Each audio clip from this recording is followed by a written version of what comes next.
we're looking at this idea of establishing the rear mounted position, getting the hooks in. We're looking at it first in the context of a turtle position. That's a good place for you to start, and probably the most common situation in which you'll be using it when you're engaged in competition and live training. I said earlier that I have a general preference when it's time to insert hooks to work with what we call near side hooks. Let's understand exactly what this means and then start going through some concrete ways of actually doing this, okay? Whenever we go to control a turtle position, in the overwhelming majority of cases, I will be on one side of my opponent's body. Here, I've chosen my training partner's right-hand side. I can be out to one side by varying degrees. I can be completely out to one side, like so, where I'm literally perpendicular to my opponent. I can be partially behind, down by one hip. But you're always going to find, in the overwhelming majority of cases, you're on one side or the other. Okay, it may not be by much, but it'll be to some degree. That creates conditions where you have a near side hook, the same side that you're on, and a far side hook, the opposite side. You have to go a further distance to get the hook in. Okay, as a general rule, not as a hard and fast rule, but as a general rule, I have a preference for my athletes to go in near side hook first. There are some exceptions to this rule, and some of those exceptions are pretty important, but it's a good place for you to begin your work. Okay. It's relatively rare, it's not impossible, it's relatively rare to start off directly behind someone lined up like so, okay? Most of the time, we start off with at least a slight bias to one side or the other, and that's where we're looking to get that near side hook in. What I want to do now is to look at some concrete methods of establishing a near side hook using either the knee or the foot, okay? You heard me say earlier that I believe for most athletes it's generally a little easier for them to use knee-based entries rather than foot-based entries. That's not to say that you won't be using foot-based entries on a regular basis. You will. Okay, they're very, very important. You must develop them. But I'll start with knee-based entries because most athletes typically have an easier time with them. Let's start off in a situation where my training partner's around like so, and ask what's the problem that we have to overcome when it's time to get the knee in. Well, the problem is always, how am I going to penetrate the area between my opponent's elbow, lat muscle, and thigh. That area can be bigger or smaller depending upon my opponent's body configuration. Here, my opponent's taken a tight, closed turtle position. If he opens up, the task becomes more and more easy as the space increases. Okay. Now, the important thing to remember is the space required for a knee entry is relatively small. It's simply the circumference of your knee. Okay.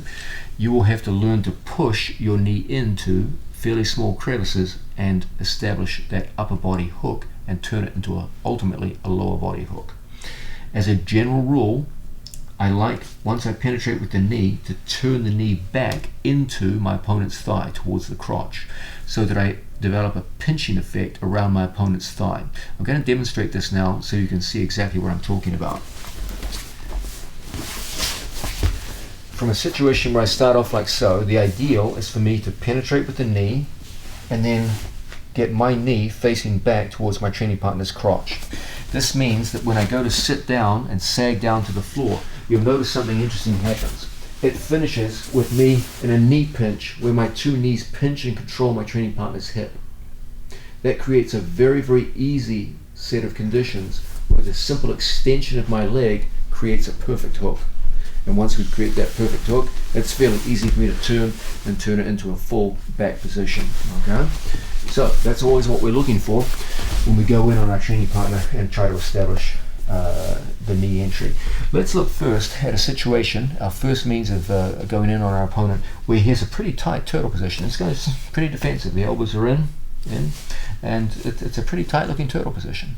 Okay, so first things first, we'll start off just like so. We're going to go in and establish a grip on our training partner's wrist, and then from here I'm going to go in and take the seatbelt grip. Okay, as I take that seatbelt, I'm going to push my knee into that area right there behind my training partner's tricep over the thigh, and as a result I can punch around the corner and point my knee back to my training partner's hips. Then I use my second leg as a drive leg. I'm going to use a sagging method where I just sag over to my shoulder and pull my opponent's body and pinch my knees, and as a result we get excellent control of the hips. From this position, the seatbelt locks me in place where I can extend my near side leg and it becomes a near side hook. Then from here, open up the second leg, shift my hips, and I find myself now in the perfect attacking position behind my opponent, ready to attack. Let's look at that from another angle. Facing this way. So, we're here in front of our training partner.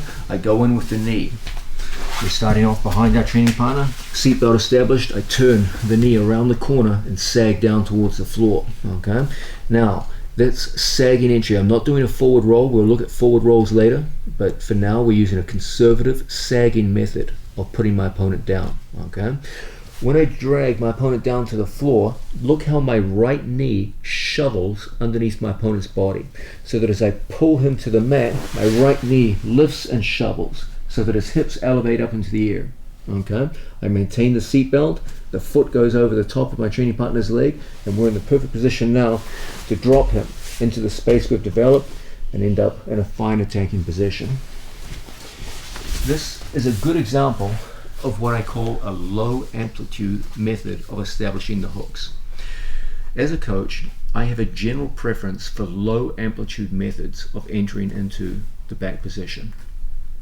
I will show you later today high amplitude methods where there's a spectacular rolling effect where we cover a lot of distance with an athletic looking roll and exposed hooks, etc., etc. These methods have their good and bad points. One of the bad points is the danger of slippage, where you can attempt a big athletic roll, slip off your opponent's back, and end up bottom north-south. The beauty of these low amplitude methods is that they don't so much throw your opponent's body to the ground as they drag him to the ground. As a result, there's a lot less that can go wrong with them. They may not look pretty, they may not look gymnastic, but they get your hooks in with minimal risk. Okay, so let's have a look at this again. We'll start off facing this way. We go in on our training partner and we establish some form of upper body control. It starts with the wrist, say, and then transfers into a seat belt. Now from here I move around the corner and I punch the knee in behind and point it towards my training partner's crotch, just like so. Now from here I push off my left foot and I simply sag down to the mat. I use the seat belt as a pulling mechanism. Okay, remember there's different ways to use the seat belt grip. Right now we use it as a pulling method. Watch my left elbow. The left elbow pulls as the left foot pushes, and as a result we break our training partner down. Now with my two knees pinched around the hip, my right leg extends and my left knee rises, and as a result we go directly into a position where my two knees are around my opponent. From here it's a simple shimmy out, the legs come over the top. We've got a position where the bottom hook is protected. I could figure four if I wished, or just stay with a post mount when he tries to beat the bottom hook. It's a very difficult thing, and now we're in the perfect position to begin the various strangling sequences that we saw earlier. This would be a classic example of a low amplitude entry using a knee entry to get hooks and establish a rear mounted position. It takes minimal risk, minimal athleticism, and is highly effective.